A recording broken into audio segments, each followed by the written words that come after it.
Estudio de la razón produce monstruos és el gravat més famós de Goya. Explica els horrors de les guerres. En aquest gravat, Goya volia fer-nos veure que quan la raó s'adorm, és a dir, quan el nostre pensament no hi és i actuem sense pensar, ens convertim en monstres. Goya volia fer-nos veure que si participes a la guerra i comences a matar gent només perquè t'han dit que són enemics, sense pensar que tenen família, que tenen sentiments i que pateixen com tu, llavors t'estàs convertint en un monstre. I que tota la gent innocent que hagis mort quedarà sobre la teva consciència.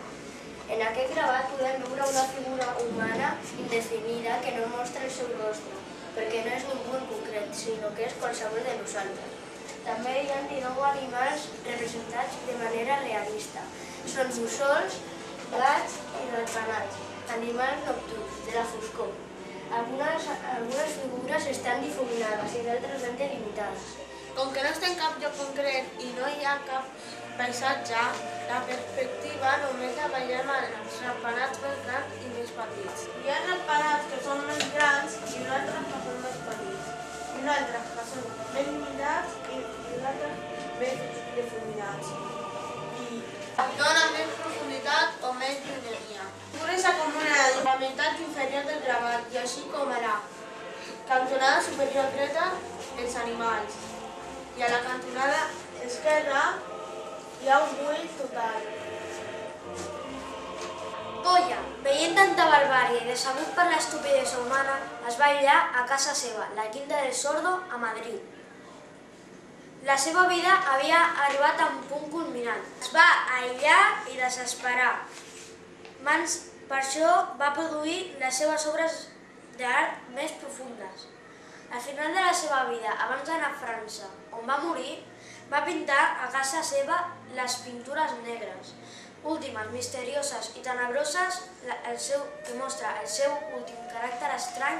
Dos viejos comiendo. Aquesta és una de les pintures que decoraven una paret de casa seva. Us ho imagineu anar-vos a fer un pipí per la nit i trobar-vos amb això? Però no passa res, és només una pintura. Són dos vells menjant sopa. Sembla que li dona un de menjar a l'altre, que estan allí, però per les robes que duen són força pobres. Són humans, però tan deformats i decrèpits que semblen morts. El de la dreta sembla ben bé una calavera. De nou, el fons és molt fosc. No hi ha paisatge com els d'abans, amb colors vius, molta gent. No hi ha gens de vida aquí. Tot és fosc i més fosc. La perspectiva és molt feble, però hi ha suficient il·luminació per veure que les figures es fonen amb el fons. I si parlem de que pot ser una il·luminació natural, seria que estan al carrer de nit i els il·lumina la llum de la lluna. A mi el que més m'ha cridat l'atenció després de mirar hores aquest quadre ha sigut que els dos vells tenen la mateixa postura al dit i sembla que facin un «Ei!», però potser, com ja diu el títol, estan comiendo sopa i potser tenen pa a la mà. A mi i a molts de nosaltres ens ha impressionat aquest quadre. I es diu Saturno devorando un hijo. Aquest quadre decorava una de les parets de casa seva. Segons és la temàtica mitològica. Segons la llegenda, havia de menjar-se els fills perquè si no li traurien el càrrec de rei. En aquesta pintura negra es veuen dues figures humanes. Una que li falta els braços i el cap. Un altre cop, les figures omplen tot l'espai de la pintura verticalment. També aquí, com els vells abans, les figures estan poc delimitades i difuminades.